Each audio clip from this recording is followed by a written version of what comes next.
နဲ့ဖြစ်ခဲ့တဲ့အရာတွေအားလုံးဒီဘဝလုံးအတွက်ကိုမြင်ဖြစ်တယ်ဆိုတော့ နောက်ဆုံးစကားမထားခဲ့တဲ့လွန်ချမ်းငယ်မတော့မေတ္တာလိုက်စမ်းဘာလို့နေရမြချစ်စိတ်ဝင်သွားခြင်း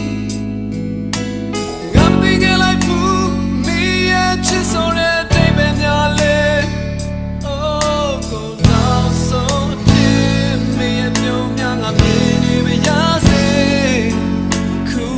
ကြပြီးတော့နောက်ထပ်တွေ့ရဖို့